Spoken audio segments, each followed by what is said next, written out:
Señoras y señores, buenas noches. Hoy estoy particularmente contento porque el invitado que nos acompaña, que nos honra con su visita, es sin duda un dibujante, un ilustrador, pero sobre todo un humanista que a la cultura de México ha aportado como casi ningún otro. Es cinéfilo, es pensador, es teórico. A través de su trazo nos ha regalado viñetas inolvidables, pero además es también un formador. Se trata de Rafael Barajas Durán, el Fisgón. Cuando escuché la palabra Fisgón por primera vez era yo niño. Mi abuelita tenía una máquina de escribir de esas de carrito y yo abría los cajones para ver qué había y ahí me decía que era yo un Fisgón. Y cuando leí por primera vez Fisgón en un periódico que naturalmente fue La Jornada, y leí Fisgón, creí que había algo con lo cual identificarse y desde entonces soy un seguidor contumaz del trabajo de nuestro invitado, a quien le agradezco mucho su presencia y de veras nos honra, maestro No, Rafael. al contrario, muy agradecido por la invitación y eres muy generoso. No, hombre, nada que agradecer.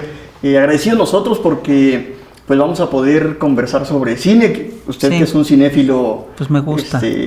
Continuo, ¿no? Declarado. Sí, Qué padre. pues todos lo somos, ¿no? Yo creo que es el arte más popular de nuestro tiempo. Sí, definitivamente es el arte más popular. Yo creo que además uno de los que llegan en el primer momento o más bien más temprano en la vida, ¿no? Porque no concibe, aunque escucha muchas canciones, no las concibe como una película. Y la literatura es quizá un poco más, Sí. más tardía por la complejidad que Sí, puede sí, llegar sí. a tener. Y ahora que pienso en la infancia, maestro Rafael, ¿cuál es aquella película que usted recuerde haber visto más lejana, la de la película de la infancia? Así a ver, hay dos cosas que recuerdo de mi más tierna infancia. Una son las animaciones que salían en Canal 5 y eran animaciones llamadas Merry Melodies y eran animaciones incluso algunas mudas que pasaban aquí en la televisión. Y eran espectaculares. Si tú las revisas hoy en día te das cuenta que eran piezas incluso surrealistas, que tenían imágenes surrealistas muy potentes. Recuerdo, por ejemplo, que ya más grande vi algunas que yo recordaba de niño y que habían sido filmadas por Tex Avery, que me parece un director de cine espectacular. Sí. Yo creo que es uno de los grandes directores de cine de la historia y era un dibujante de animación, era un director de películas animadas para niños. Pero hacían unas cosas que eran verdaderamente increíbles. Yo recuerdo que había una peliculita, un corto como de 7 minutos, que me hacía reír y me hacía reír y me hacía reír. Incluso eran dos perritos que perseguían a una presa, tal.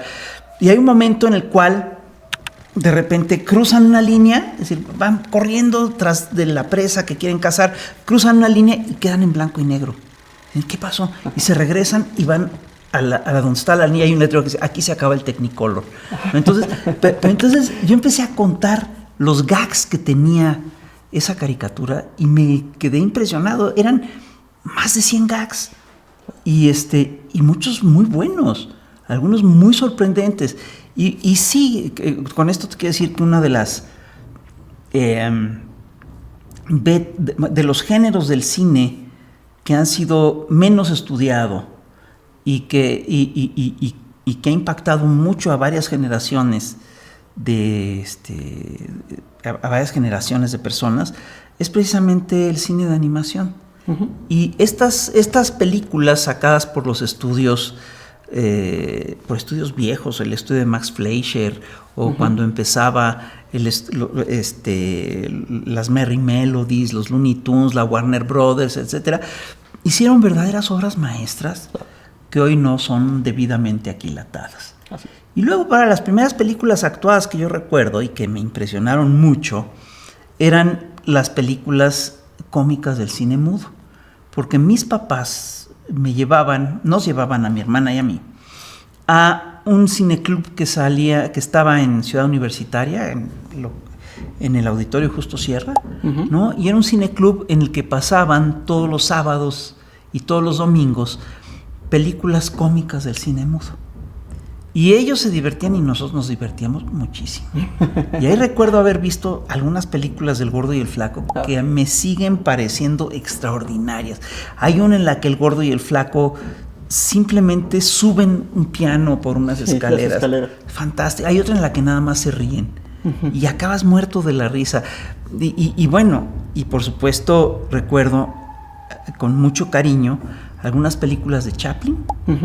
Algunos cortos de Chaplin, y recuerdo también sobre inmigrantes, todo eso que me parecían fantásticas, y recuerdo también con mucha emoción algunos cortos de Buster Keaton, que eran fantásticos. Había uno, creo que se llama Sherlock Jr., en el que Buster Keaton está huyendo de una banda de forajidos y no sabe por dónde escapar. De repente lo arrinconan en un cuarto y hace 2 cortes raros en unas cortinas, se echa un clavado y sale vestido de mujer del otro lado. Y dices, ¿cómo hizo eso? ¿No? Buster Keaton era maravilloso. Sí, sensacional. Sí, y era muy divertido. Menciona, maestro, 2 aspectos que están incluso en su trabajo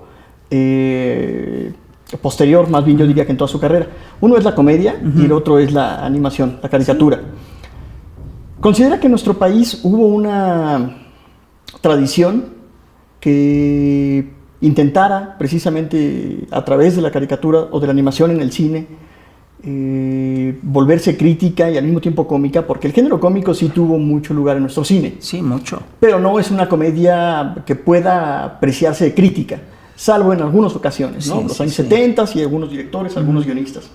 Pero si pudiéramos pensar en directores que han hecho de la animación su fuerte, pero que al mismo tiempo han dado un mensaje bastante crítico sobre la sociedad, ¿usted cree que en México eso se cultivó? No, de hecho yo creo que en México no tuvimos una tradición de animación importante. Claro. El que ha hecho el trabajo sobre el tema, el que ha trabajado el tema, es Juan Manuel Aurrecoechea. Hizo un libro muy bonito, muy interesante, pero pues la verdad lo que deja ver ese libro es que la animación, las caricaturas animadas en México tuvieron muy poca escuela.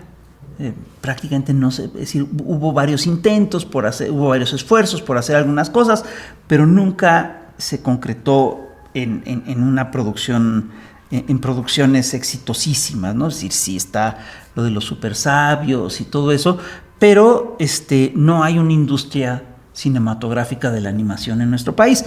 En cambio, yo sí creo que aquí en México hemos tenido una escuela de humor absolutamente extraordinaria, de cómicos extraordinarios. Y yo sí creo que hay 3 cómicos que destacan de entre todos los demás, que son, y fíjate, y es curioso porque cada uno viene de una escuela muy distinta. Y esos 3 cómicos son Cantinflas. Las carpas, esa es su escuela. Él viene de la carpa y del circo. Sí. Y de hecho, en sus películas hay escenas de carpa y hay una película dedicada al circo. Sí. ¿No? Y era verdaderamente espectacular, es un gran cómico. Luego tienes a Joaquín Pardavé, que él venía básicamente del teatro clásico. Clásico, así es. ¿No? De este teatro hispano y todo eso. Y a mí Pardavé me parece muy completo. Me parece un cómico extraordinario. Era tan extraordinario que incluso componía muy buenas canciones. Sí. Y originalmente componía canciones porque componía las canciones cuando le fallaban, cuando él hacía teatro y le fallaba al compositor. Entonces él salía al kit y hacía sus canciones. Hizo algunos clásicos, Ventanita Morada y, en fin, ¿no? Es decir, son Aquella que barrió abajo, Los ojos de Pancha. Esa panchita redondeada me roba la calma. Y el tercero de estos cómicos, que a mí también me parece extraordinario, es Tintán. Y él viene de 2 escuelas, que son Es decir, no están bien aquilatadas a nivel histórico, pero que son importantes.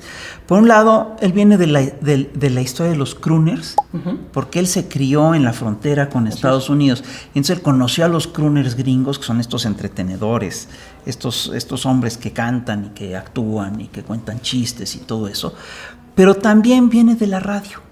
Y es curioso porque muchos cómicos importantes del cine norteamericano vienen de la radio. Y esto se debe a que cuando llega el cine hablado, ¿no? Resulta que los actores, muchos de los actores de Hollywood, pues luego no tenían buena voz. Claro. O tenían una voz que no estaba acorde con su personalidad. Así es. Y algunos los doblaron toda la vida, otros no, hablaron con su voz y todo eso, pero otros los tuvieron que doblar. Cuando pasaron del cine mudo al cine hablado, los tuvieron que doblar y fueron doblados todo el resto de su carrera. Creo que es el caso de uno de los actores del Gordo y el Flaco. No sé si está en Laurel o Oliver Hardy. Pero entonces se encontraron los estudios con que necesitaban voces que fueran divertidas. Y entonces recurrieron a la radio. Los locutores, claro. Y de ahí salieron Abbott y Costello. Y de ahí salió también Mel Blanc, que era el hombre que hacía todas las voces de las caricaturas de la Warner Brothers. Hacía a Bugs Bunny y Elmer Gruñón y al Pato Lucas y todo eso lo hacía un solo personaje, que era Mel Blanc. Entonces, de ahí salieron muchos cómicos del cine norteamericano y de ahí salieron varios cómicos del cine mexicano. Salió, por ejemplo, el Panzón Soto, Cuca la telefonista, y el mejor de todos se fue, sin lugar a dudas, Germán Valdés Tintán. Tintán, claro. Ahora que mencionaba usted a don Joaquín Pardavé, pienso que incluso llegó a confeccionar un personaje casi conservador, ¿no? Hombre. Desde luego que con la crítica, pues, que habría funcionado como una especie de prototipo si el cine cómico hubiera interesadose por este tipo de temática. Pero es que sí lo hizo. Fíjate, Cantinflas, por supuesto, que hizo su... Es decir, cada uno de estos tres actores hizo su propio arquetipo. Cantinflas creó y consolidó el arquetipo del peladito dislálico, ¿no? Que es un prototipo, un arquetipo que si tú revisas viene hasta de la colonia. Sor Juana tiene unos versos en los que describe a un hombre que habla como Cantinflas. Sí, así es. Es una historia increíble. Y luego Tintán, por supuesto, que armó su arquetipo, que era un arquetipo que estaba muy de moda en su tiempo, que es el arquetipo del pachuco. Tintán, el pachuco típico, tal. Y Joaquín Pardavé también armó, tiene sus arquetipos. Y él básicamente armó dos, que claro, en cada película se llamaban distinto y el personaje cambiaba, Pero fíjate, los dos arquetipos tenían que ver con su historia personal. Uno de sus arquetipos era obviamente el del emigrante que se quiere integrar, el del emigrado que se quiere integrar al país, ¿no? El Barchante Jalil, el paisano Naguib, don Venancio, esas cosas, ese tipo de personajes, ¿no? Pero el otro arquetipo que a mí me parece el mejor arquetipo de Pardavé es el arquetipo, aunque suena paradójico, así es, del noble de tercera. ¿No? Es decir, es el don Susanito que era. Sí, claro. Era un hombre que quería ser noble, que quería estar en la élite y en la aristocracia porfiriana, pero era muy poca cosa, ¿no? Ese es el gran arquetipo de Joaquín Pardavé. Y Joaquín Pardavé yo creo que sí era un hombre muy conservador. Y si tú revisas muchos de sus papeles, son un elogio del conservadurismo. Sí, claro. Es el actor protagónico, digamos, del periodo de la añoranza porfiriana. Él está en prácticamente todas las películas. Y lo hace muy bien. Claro. Entre otras cosas porque yo sí creo que él añoraba el periodo porfiriano. Entendía el personaje. Sí, lo entendía perfectamente bien. Pero además era muy chistoso porque el arquetipo de él es el de este personaje que se siente aristócrata, que quiere sentirse aristócrata, pero que sabe que es un aristócrata menor. Así es.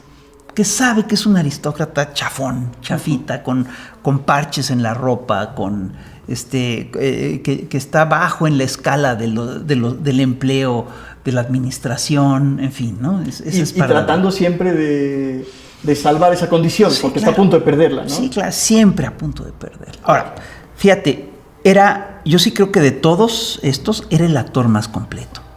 Al punto que hay momentos, hay escenas, no sé, en las que él baila con Ninón Sevilla y no ves a Ninón Sevilla, solo ves a Pardavé, Así es. ¿no? Porque le robaba el papel a los demás. De repente le entregaban parlamentos malísimos, ¿no? Parlamentos de nada, y hacía actuaciones verdaderamente brillantes, ¿no? Entonces, pues, yo sí creo que era el mejor actor de todos. Fíjate, a mí me pasó una cosa muy curiosa. Yo hice un trabajo sobre el humor en el cine mexicano para la Cineteca, y ya acabé de terminar el trabajo, me llegó la noticia, me enteré de que Pardavé pintaba. Y tenía cuadros es decir, sus temas eran muy conservadores. Un retrato del padre Pro y quién sabe qué. Y eran muy malos. Es decir, era un mal pintor. Y sin embargo pintaba todo el tiempo. Y yo me quedé pensando, ¿para qué pintaba Pardavé? Porque todo lo que hacía Pardavé giraba alrededor del teatro y del cine. ¿No? Si hacía canciones era por el teatro, si bailaba era por razones específicas, si hacía chistes era ¿por qué pinta? Y se metió a pintar, creo yo, para maquillarse mejor. Lo cual me hace pensar que era un hombre muy complejo. Sí, y claro. que era un hombre muy completo. Muy completo. Muy Sí, completo. Claro. Habla, ahora que menciona ese trabajo para la Cineteca, de actuamos como Caballeros, actuamos como caballeros o como lo que somos. Claro. Sí. Que fue, por cierto, una exposición que estuvo en la Cineteca durante bastante tiempo, y la memoria de Y después estuvo en el Estanquillo. Después en el Estanquillo, así es, y hay una edición sobre hay la un libro exposición, sobre eso, sí. muy completa, y el maestro Rafael es el formador, a pesar de... a partir de todo eso, yo disfruté mucho de esa exposición. Yo y Alfonso hicimos varios textos para la exposición. Para la exposición, así es. Ya hablamos, ya nos comentó usted sobre 3 cómicos en particular. Sí. Pero ¿cómo caracterizaría usted la comedia en México en general, en el cine, desde luego? Mira, yo creo que la comedia tuvo un momento espléndido con el cine de oro nacional, ¿no? Y ahí es donde se consolidan estos 3 grandes cómicos y muchos otros. Es decir, yo sí creo que México es un país que tuvo cómicos extraordinarios, ¿no? Además de estos 3, pues había una legión de cómicos muy buena. Clavillazo y en fin, Mantequilla, Rodolfo Soto, es decir, había Oscar Pulido, todos eran muy buenos, todos tenían mucho chiste. Y yo sí creo que cuando llega la televisión absorbe todo ese talento y se lo gasta muy rápido. ¿No? Es decir, yo sí recuerdo que yo sí recuerdo que todos recordábamos con mucho cariño a los polivoces y a los programas de los programas estos en los que salían Héctor Lechuga y Alejandro Suárez, que eran muy divertidos. Pero fíjate que los revisé para hacer esta exposición y me di cuenta con mucha tristeza que lo que en realidad nos gustaba a los mexicanos era que venían unos cómicos a entretenerte a las puertas de tu casa. A la sala de tu casa venían unos cómicos a contarte chistes, tal. Pero ya cuando revisas los materiales, te das cuenta de lo que fue la miseria del sistema televisivo mexicano. Porque lo que hicieron es que agarraron estos personajes que eran muy talentosos todos, ¿sí? Los exprimieron. Los pusieron a alargar chistes durante 5 minutos. Eran gags de 7 minutos que remataban con un mal chiste y en los que no había ninguna producción. La única riqueza real de todos esos programas era el talento de los cómicos. Pero más nada, no tenían nada, pues los mandaban solos y a muchos los desgastaron. Entonces, yo sí creo que ahí se acabó una tradición, ahí se acabó de quemar o de consumir una tradición muy importante de cómicos mexicanos. Yo sí creo que hoy en día hay comedias muy buenas, se ha hecho cine, es decir, yo sí creo que el cine mexicano en la década después del año 2000, en la década del 2020, está pasando por un muy buen momento. ¿no? Yo creo que tenemos grandes directores, tenemos grandes actores, tenemos muy buenas películas y hay muy buenas películas con mucho sentido del humor. Bueno, yo recuerdo una muy vieja, esta es de los 70s, 80s, que se llama Llámame Mike, no sé si la llegaste. Llámenme Mike. Llámenme Mike, de Sí. Alfredo Gurrola. Alfredo Gurrola. ¿No es Llámame Mike? Llámenme Mike. Llámenme. Llámenme Mike. Llámenme Era Mike. fantástica. Era una película de veras hecha con poca producción, pero el guión era espléndido y era una película muy divertida y muy fuerte, ¿no? Con mucho humor Claro. negro. Y últimamente he visto varias películas así, mexicanas, que a mí me parecen muy, muy buenas. Y entonces sí existe talento, existe sentido del humor y todo eso. Y sin embargo, fíjate que no hemos sido capaces en estos últimos años de sacar adelante a un cómico de la talla de los cómicos que tuvimos en los 40s. ¿No? Y ojo, no es que no haya talento, hay actores extraordinarios, ¿no? Sin lugar a dudas, ha habido cómicos muy buenos. Mira, este muchacho, ¿cómo se llama? El profesor, el que hacía el profesor Chunga, hombre. ¿Cómo se llama Andrés Bustamante. Andrés Bustamante es increíblemente talentoso. Muy talentoso. Es talentosísimo, es muy divertido, tiene sus personajes, etcétera, pero no ha logrado cuajar estos personajes en una película, claro, a nivel cinematográfico. Y yo sí creo que esto, que es un problema de dirección, no es un problema de él. Claro. Él a mí me parece verdaderamente talentosísimo, tiene todas las virtudes, ¿no? Pero yo sí creo que le hace falta alguien que le escriba un muy buen guión, que le haga y que le ayude a consolidar alguno de los personajes que tiene. Claro. Y hay otros como él, ¿no? Es decir, hay muchos otros como él. Mencionó, maestro, Llámenme Mike, una película de los años 70s. Y ahora que pensaba yo en los 70s, me acordé de Alfonso Arau. Podría ser uno de esos cómicos también. Sí, Alfonso Arau tenía mucha gracia. Claro. Y de hecho, él estuvo en la colita de esta tradición de los cómicos del cine mexicano. De hecho, hay una película, no sé si la recuerdas, que se llama El viaje a la luna, en la cual Corona y Arau son dos personajes que están saliendo de quién sabe qué y acaban en un asilo psiquiátrico. Y en ese asilo psiquiátrico están todos los cómicos de su momento. Sí, está Vitola, con la cual Corona y Arau se echan un baile que es absolutamente espectacular. Sí, están Capulina y Viruta, está Chabelo y el tío Gamboín, ¿no? Está Tintán, claro. Están un montón de cómicos que eran grandes, vamos, entonces los grandes cómicos de la época. Entonces ellos, Corona y Arau, fueron parte de esta tradición. Así y la verdad es que Corona y Arau hicieron otras cosas que tenían mucha gracia. Al final de cuentas, El águila descalza tenía mucho chiste. Sí. Y El calzón sin inspector, con todas sus fallas, a pesar de que me gustaba más la historieta que la película, también tenía su chiste, también tenía su gracia. Eso fue un muy buen esfuerzo. Ahí se junta trabajo de la caricatura, maestro y el cómic. Ríos. Sí, el cómic y el cine. El cine, ¿no? Sí. Y pensaba también en otro cómico sobre el que a lo mejor usted nos puede dar unas palabras, porque me parece importantísimo y preocupantemente olvidado o menospreciado, que es Palillo. Sí, que se enfrentó precisamente al régimen. Sí, a la censura. Más rígido. Sí, pero fíjate, tú revisas hoy las arengas de Palillo y no tienen es decir, tienen mucho chiste porque son arengas populares en contra de la sobreexplotación y en contra del gobierno y tal, pero no tienen las estructuras humorísticas que sí llegaron a tener Medel, Cantinflas, Tintán, etcétera. Los diálogos son mucho más descuidados. Y pues hay pocas películas que rescatan el trabajo de Palillo, ¿no? Tienen chiste, tienen su mérito, tienen su chiste, sus discursos son muy buenos, etcétera, pero, perdón, sin lugar a dudas, Cantinflas, Tintán y Pardavé son de clase mundial. Claro. ¿Por qué nos reímos, maestro?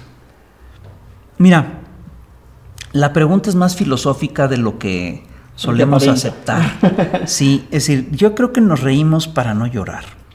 Si tú revisas todo lo que dicen los grandes filósofos sobre el humor, te vas a dar cuenta de que prácticamente todos coinciden en que el humor es una instancia de la melancolía. El humor es un escape a la melancolía. John Lennon decía que los pueblos que más sufren son los que más sentido del humor tienen, y no le falta razón. Si tú revisas, por ejemplo, cómo reacciona una persona sana, una persona inteligente ante la tragedia, te vas a dar cuenta que tiende a hacer muchos chistes. ¿Y por qué hace esos chistes? Porque, según Freud, el humor es un consuelo que nos damos a nosotros mismos.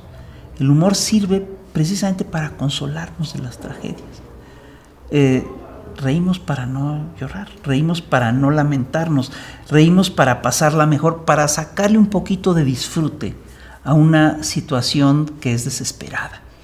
Todos los chistes que tú trates de recordar, que tú conoces, y reto a la audiencia que piense alguno que no es así, pero todos los chistes que conocemos tratan o sobre situaciones desesperantes o angustiantes o violentas o de cuestiones exasperantes o enloquecedoras, todos. Uh-huh.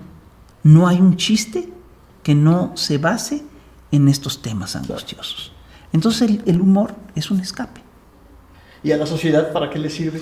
Le sirve, entre otras cosas, para sobrevivir. El humor sirve para sobrevivir.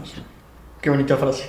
Sí, pues sí. El humor sirve para sobrevivir. ¿Y hay un límite, maestro, sobre lo cual deberíamos evitar reírnos? Sí, claro. Pues es decir, mira, todos los humoristas, al final de cuentas, todos los grandes humoristas son moralistas. Si el humor carece de ética, no funciona. Chaplin lo decía, la gente se ríe en mis películas porque me burlo de los policías, de los hombres ricos, de los jueces, de las gentes con autoridad. Uh-huh. Entonces, no te puedes reír igual del explotador que del explotado. No te puedes reír igual del hombre que maltrata que del hombre que es maltratado. Uh-huh. Entonces, el humor sí tiene que tener un sentido, sí tiene que tener un sustento ético. Si no tiene sustento ético, se vuelve muy desagradable. Así es. ¿Y cómo le hace un caricaturista para capturar todo un acto uh-huh. en una imagen que no se mueve, a diferencia del cine? Mira, te voy a contar, te voy a hablar de teoría, ¿sí? Pero esto que te digo no se aplica en la práctica. Bien. Es decir, así no funciona en realidad. La teoría lo que dice es, bueno, es algo a lo que yo le he estado dando vueltas, ¿no? Es decir, en principio, lo que tiene que hacer el humorista es buscar en una situación política o de tensión o social o lo que quieras, buscar las contradicciones, ¿no? Un político que te dice, hay que limpiar a la sociedad mientras que roba, ahí tienes una contradicción. Claro. Y cuando encuentras la contradicción, ahí siempre encuentras una paradoja. La contradicción está cargada de paradojas. Y donde hay paradojas hay chistes. Eso es lo que encuentras normalmente. Pero eso te lo dice la teoría. En la práctica no llegas a las caricaturas así. Uh-huh. Es decir, sí, esa es la ruta al final de cuentas. Pero llegas por muchos vericuetos. Y es básicamente un trabajo de asociación libre de ideas. El humor es esencialmente un trabajo de asociación de ideas. Y en ese sentido, maestro, ¿cuál es el peor error que puede cometer un caricaturista? Mira, te voy a ser franco, la caricatura política es un género complejo y es un género que tiene que tener, en principio, sentido del humor y en ese sentido y por eso es un poquito un género literario, es un género de dibujo, es un dibujo, por lo tanto tiene algo de artístico, pero sobre todo es un género periodístico. Uh-huh. Y te voy a ser franco, yo sí creo que un cartón puede estar mal dibujado, puede ser poco chistoso, pero lo que no puede ser es ser un cartón que haga un mal análisis, es ser un cartón equivocado. Equivocado. Entonces, el peor delito que puede cometer un caricaturista es equivocarse en el análisis. En el análisis. Sí. Es muy bonito eso. ¿Quiénes serían los mejores caricaturistas en la historia del país? Uf, fíjate, México sí tiene una tradición de grandes caricaturistas. Larguísima. Muy buena. Así es. Que además no estaba estudiada, es una cosa increíble. Pero yo sí creo que tenemos caricaturistas que son históricos, ¿no? Por ejemplo, en el siglo XIX, sin lugar a dudas, Constantino Escalante y Santiago Hernández. En el siglo XIX fue fundamental para el estallido de la Revolución Mexicana Daniel Cabrera, el director del Hijo del Aguizote, y también fue fundamental para el estallido de la Revolución Mexicana. De hecho, fue el primer mártir de la Revolución Mexicana, un caricaturista que se llamaba Jesús Martínez Carrión. Era un dibujante espléndido y era un tipo de primera. Después fue un dibujante fuera de serie, Ernesto García Cabral, aunque políticamente yo no coincidía con él, nunca coincidí con él, pero me parece un dibujante estupendo. También fue muy buen dibujante Arias Bernal, y rescata la tradición de la caricatura de combate del 19 Alberto Beltrán, hace un buen trabajo durante mucho tiempo, pero a mí me gusta muchísimo el trabajo de Ríos. Ríos nos formó a varias generaciones de caricaturistas, a varias, y nos formó políticamente.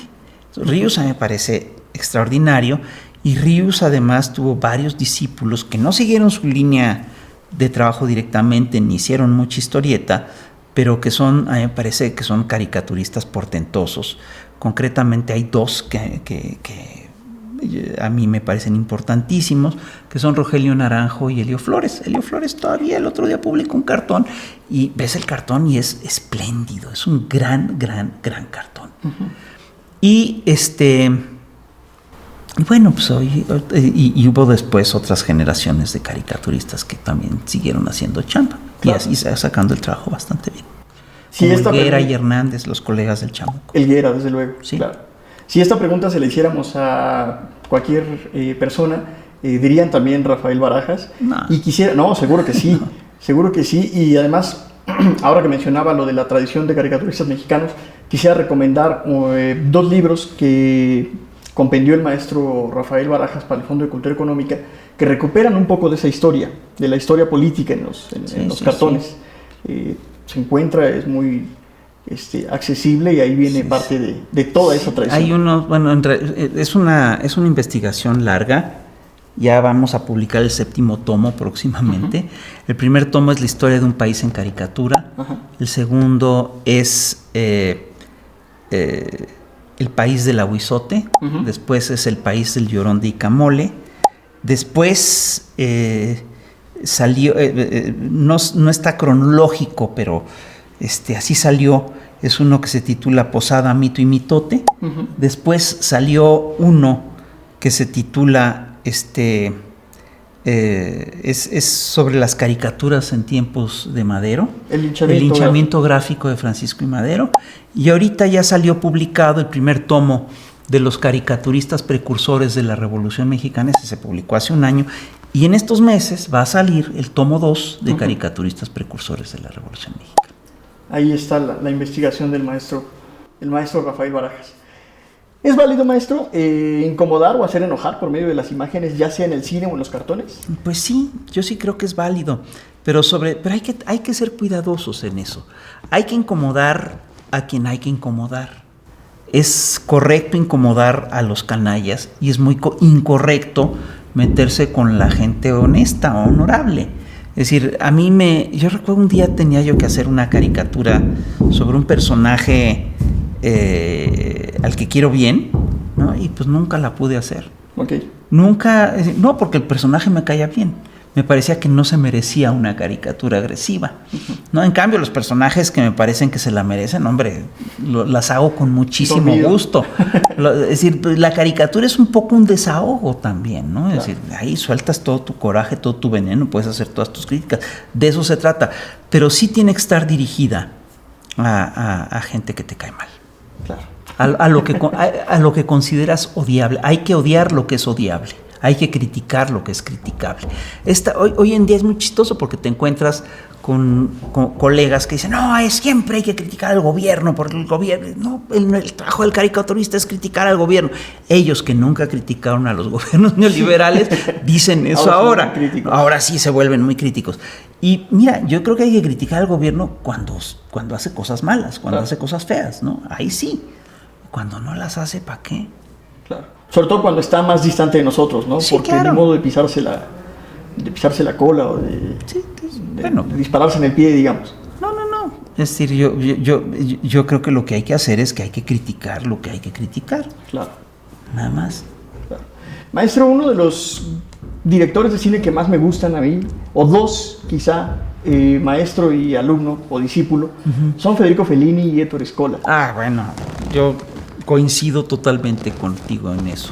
Y yo creo que es precisamente por este origen de caricaturistas. Los dos participaron en el Marco Aurelio, se conocen en gacetinos, en revistas, y después confeccionan una especie de italianidad en los personajes, sobre todo Federico Fellini, que son personajes bastante muy llamativos, a veces exagerados, como en la caricatura, ¿no es cierto? Si pudiéramos hacer algo así en el cine, ¿usted se animaría a confeccionar una película para cine solo a partir del trazo? Sí, claro. No, yo estaría, es un buen reto y suena divertido, pero habría que hacerlo. Suena divertido. Sí, suena padrísimo. Yo creo que son las cosas que hay que trabajar. Ahora bien, para eso se necesita tiempo. Sí, claro. No, y eso no lo tengo mucho ahorita. Pero sí, es una muy buena idea. Sobre todo porque hemos visto, por ejemplo, del maestro Trino, animaciones como Santos contra la Tetona Mendoza, sí. Pero un crisol, digamos, de personajes, como una película coral a partir de caricatura. Se pueden hacer muchas cosas y yo sí creo que la inteligencia artificial puede ayudar a cortar caminos y hacer todo ese tipo de producciones.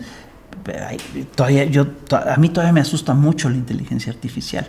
No sé cómo abordarla, pero yo sí creo que es una herramienta más y que podría, es decir, hay que manejarla con mucho cuidado, pero yo sí creo que podría funcionar, podría acortar muchos caminos, podría ayudarnos a hacer finalmente una escuela de animación mexicana. Claro, ¿no? Que es una idea que tiene, es una iniciativa del director Guillermo del Toro, de darle un impulso también a la animación. Sí, claro. Y sería muy bueno que tuviera este aspecto también crítico, porque uno de los términos que hoy en día más emplea la derecha replegada latinoamericana es el de la batalla cultural. Sí, claro.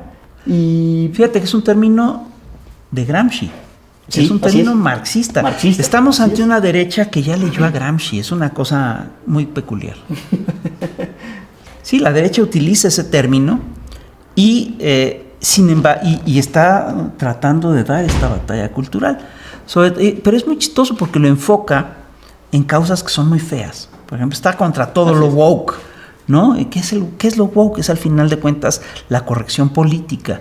Es no burlarse de las minorías sexuales, no maltratar a las mujeres. Es decir, bueno, cualquier derecho. Pues sí, es un llamado a violentar derechos que hoy consideramos importantes, ¿no? Entonces yo sí creo que hay que dar la batalla por si defender esos derechos, ¿no? Claro. Mencionó que la derecha ya había leído a Gramsci. Sí, claro. Ese es un término que le leí a Pasolini en un intercambio de cartas con el entonces presidente del Partido Demócrata Cristiano en Italia, que ya había leído, porque él le respondió sobre el texto que había leído, que había escrito Pasolini, sobre Gramsci. ¿Hay alguna película de Pasolini, maestro, que usted recuerde con afecto? Todas.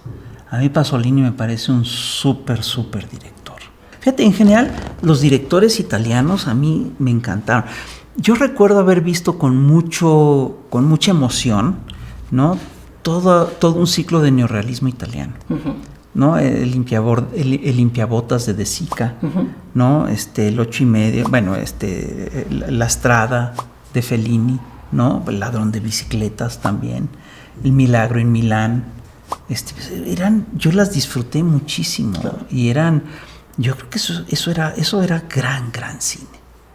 ¿No? En México no hubo una corriente o una escuela que siguiera los pasos del neorrealismo.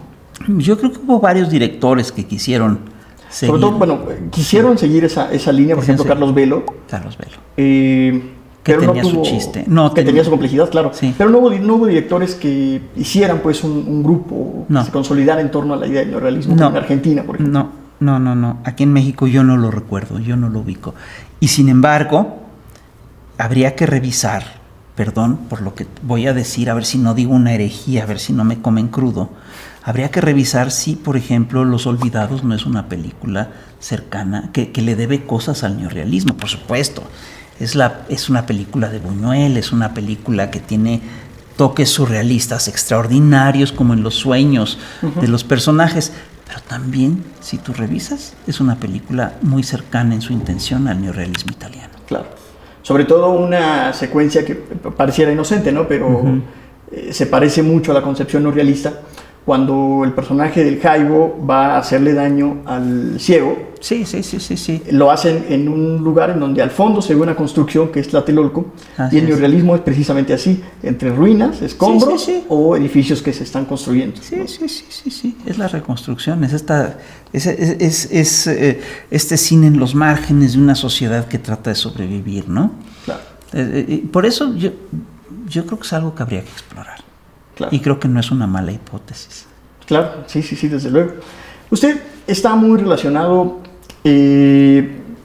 con la política, no solo por su función, no es su función, su labor artística, que es la caricatura, sino que además es un hombre de principios claros y que lleva a la práctica. ¿Cuál sería la película o cuáles serían las películas que tiene pendiente como tarea nuestro país por realizar? Yo creo que muchas. Es decir, y sin embargo, yo sí creo que tenemos, bueno, fíjate que sí se ha hecho cine, se hicieron varias películas sobre todo lo que fue la barbarie neoliberal en nuestro país. Y fíjate, yo creo que aquí, en este país, todavía están muchos documentales por hacer. Claro. ¿No? Más que películas, por supuesto, las que tú quieras, pero muchos documentales. Tenemos también, como la caricatura, una tradición de documentales, porque el cine mexicano nace documental y lo primero que graba es la revolución, ¿no? Está así es. Incluso en el combate. Sí, claro. Incluso si tú revisas la banda del automóvil gris, claro, ahí está inserto un documental, ¿no? El fusilamiento de los miembros de la banda, la ejecución de los miembros de la banda. Digo, eso... pues y es una gran película, La banda del automóvil gris, es una muy buena película. Y ahí podríamos decir que inicia también una tradición de llevar la nota roja al cine, y el cine mexicano tiene una trayectoria enorme, ¿no? De hecho, hace algunas semanas se estrenó Las Muertas como serie, que retoma el caso de las hermanas Baladro, que se vio en Las Poquianchis de Felipe Casals y en la novela de Jorge Ibargüengoitia. Así es. En este sentido, retomando el término de la batalla cultural, ¿el cine mexicano qué debería estar hablando? Pues mira, yo creo que el cine mexicano debería estar hablando de México y de sus problemas. Debería estar hablando de las cosas que le preocupan a los mexicanos, y creo que sí lo hace, ¿no? Yo creo que hay cosas que sí se están tocando, ¿no? A ver, ojo, incluso las series que hablan sobre el narco y todo eso están tocando temas de fondo. Pero yo recuerdo este documental absolutamente brutal. ¿Lo recuerdas? Estos señores que se ponen una máscara de tela y que empiezan a contar su relación con el narco. ¿Cómo se llama? La libertad del diablo. Eso me pareció espectacular. Me pareció muy buen documental. Me pareció un trabajo muy bien hecho. Entonces, bueno, de esas cosas sí se habla. Yo creo que está haciendo su tarea. El maestro Rafael Barajas habla sobre una película del documentalista Everardo González, que se vuelve prácticamente, no es que se vuelva, es, si pudiéramos así de la forma, una película confesional por las personas que están inmersas en la violencia y que hablan ante la cámara sobre estos acontecimientos. quiero moverme un poquito del tema, maestro. ¿Cuáles son las películas que usted puede volver a ver una y otra vez y nunca cansarse? Híjole. Mira, por supuesto, las películas del cine mudo las podría ver todo el tiempo. Me divierten mucho las películas de los hermanos Marx, me parecen fantásticas. Yo podría ver N veces Amarcord de Fellini. Wow. Pues es un peliculón. ¿Cómo no? Es una de las grandes películas. ¿Y sabes cuáles? ¿Qué películas a mí me emocionan muchísimo? Las de Kurosawa. Porque son películas muy profundas. Eso, y algunas épicas, ¿no? No, es decir, por ejemplo, Los Siete Samuráis. Por ejemplo. Es decir, yo una vez sí me eché la versión larga con Monsi, ¿no? Es decir, él la tenía, entonces y me pareció espectacular. Todas las películas de Kurosawa, sobre todo las primeras, tocan temas que son muy de fondo. Yo recuerdo esta que es increíble, en la que a un hombre rico, un empresario de zapatos, le secuestran al hijo y resulta que después no secuestraron a su hijo, sino al hijo del chofer. ¿Te acuerdas? Sí, ¿cómo no? Esa película es sobrecogedora, ¿no? Recuerdo esta que se llama Ikuru Vivir. Que también de un hombre que se entera de que tiene un cáncer terminal y que tiene unos meses de vida y que no sabe qué hacer en ese tiempo y de repente se da cuenta que es lo que tiene que hacer. Son películas de una inteligencia que sí te conmueve, ¿no? Por supuesto. Son historias muy fuertes y son historias brillantes, ¿no? Entonces, claro. Kurosawa, yo podría ver un ciclo de Kurosawa todo el resto de mi vida sin problemas. Mencionó a Monsi, sí. Carlos Monsiváis, un hombre entrañable, un intelectual necesario en la historia de nuestro país. Sí. Yo digo que es maestro porque lo sigo leyendo y yo claro. que tengo a mi encargo estudiantes también doy siempre su buena dotación de lectura sobre Carlos Monsiváis, de Carlos Monsiváis. Él falleció en el año 2010, lamentablemente. ¿Qué películas del 2010 para acá usted piensa que esa película le hubiera encantado a Carlos Monsiváis? Parásitos. Parásitos le hubiera fascinado, lo hubiera enloquecido. Ok. Y es que es una gran película. Sí, claro. ¿Alguna otra? Sí, no, pues hay varias. Yo creo que le hubieran gustado las últimas de Guillermo del Toro. Las últimas de Guillermo del Toro. Sí, le hubieran gustado mucho. El cine transmite emociones, genera emociones. ¿Hay alguna película que lo haya hecho llorar? Pues sí, muchas. Además, si no va uno a llorar al cine, ¿para qué va? No, diría un clásico. No, sí, cómo no. Por supuesto que... A ver, mira. Decían los clásicos que los géneros más populares son los que liberan emociones. Y son los que te hacen reír y los que te hacen llorar.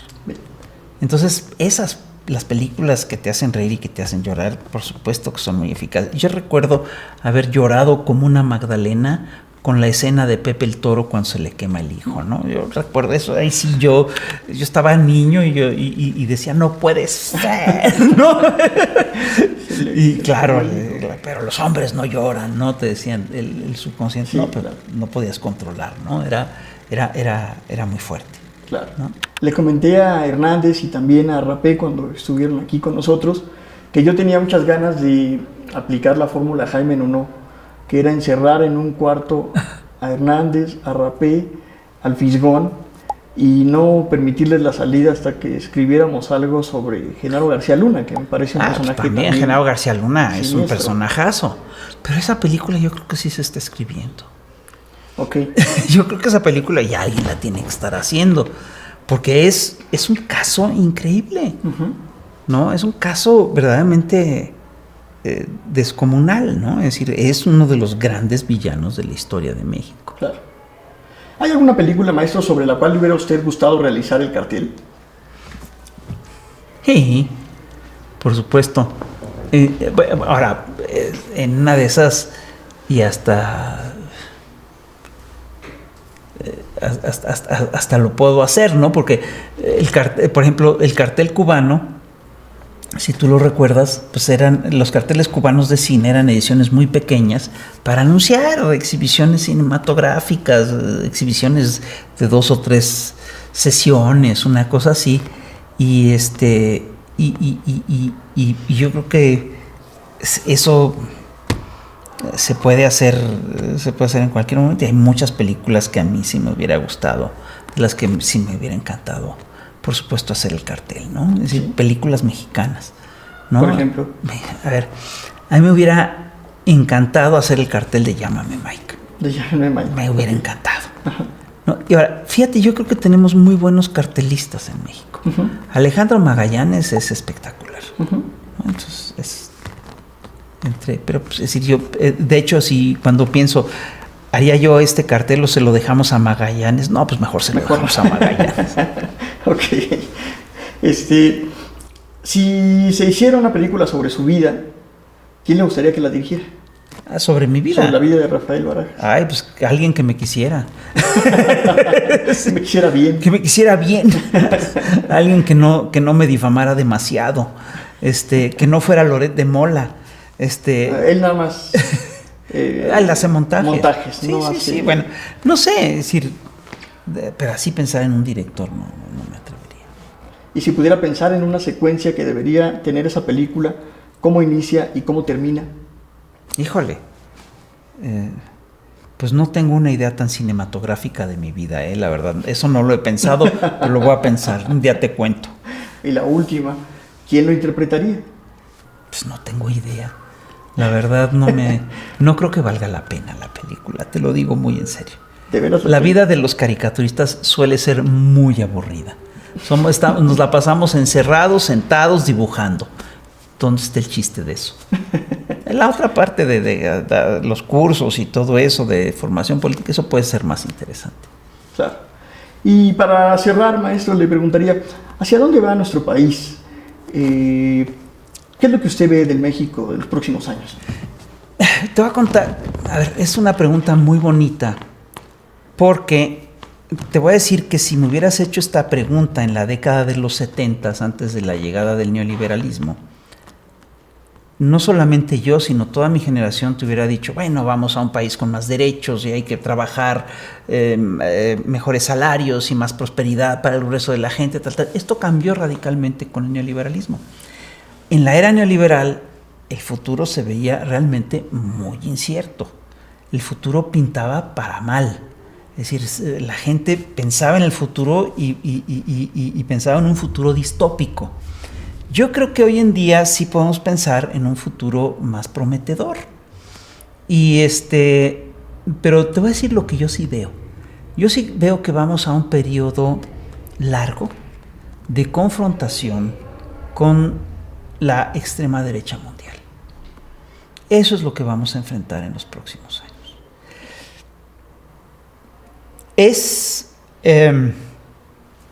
Al final de cuentas, este universo es este planeta, esta sociedad que se debate entre los derechos humanos y el fascismo, ¿no? Y es lo que estamos viendo en Gaza, y es lo que tenemos que parar en Gaza.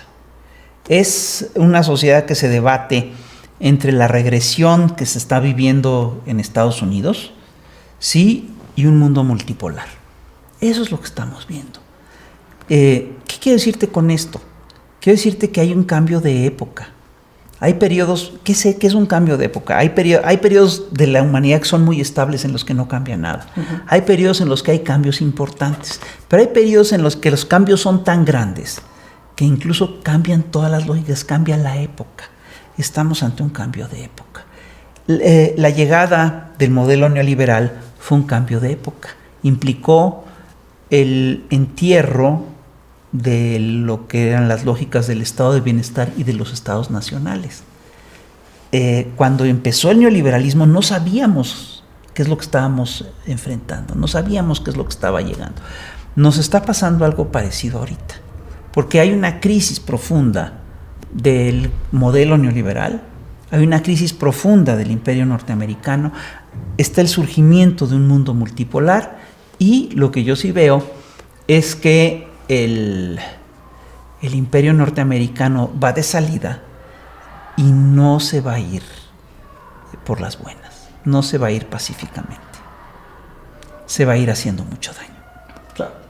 ¿Debe México romper relaciones diplomáticas con Israel? Yo digo que eso se lo tenemos que dejar a la presidenta de la República. Yo creo que le tenemos que tener confianza a nuestros gobernantes, y yo sí creo que ellos están con una serie de compromisos y de trabajos, con unas responsabilidades muy grandes, y yo sí le hago confianza a mi gobierno. Yo creo que ha hecho lo más que podía hacer. Reconoció al Estado de Palestina. Uh-huh. México es uno de los países que reconoce desde hace años al Estado de Palestina. Forma parte desde mayo del año pasado de la demanda que impulsa Sudáfrica en contra del genocidio, en contra de Israel y el genocidio en Palestina en La Haya. Uh-huh. Y creo que está haciendo lo correcto. Hace unos días la presidenta se expresó con mucha claridad del genocidio en Palestina. Entonces, yo te voy a decir una cosa, no soy quien para decirle a Claudia qué es lo que tiene que hacer. Uh-huh. La voy a apoyar, haga lo que haga. Claro. Entre otras cosas, tenemos que entender que ella está negociando con Estados Unidos, que ha sacado una negociación extraordinaria, que en Estados Unidos hay 13 millones de mexicanos, uh-huh, y que Claudia también nuestra presidenta tiene esa responsabilidad. Entonces yo creo que hay que apoyarla, más que criticarle y exigirle cosas, vamos a apoyarla. Claro. Muy bien, maestro Rafael, muchas gracias por esta conversación, muchas gracias por acompañarnos. Vamos a tomar nota de todas las películas que mencionó, los directores, rever esta película extraordinaria del Gordo y el Flaco en el piano, en la escalera. Es una maravilla. Maravillosa. Chaplin, Keaton, ha hablado de cómicos mexicanos. Yo les agradezco mucho por seguir este capítulo, a todas las personas que hacen también posible la grabación, a la Facultad de Cine que nos facilita los espacios. Maestro. Al contrario, pues muchas gracias por la invitación, y pues ha sido un placer estar aquí contigo. El agradecido soy yo. Y nos vemos entonces en otro capítulo de Hoy en la Noche. Recuerden que al final del capítulo aparece la lista de las películas referidas por nuestro invitado. Muchas gracias. Órale.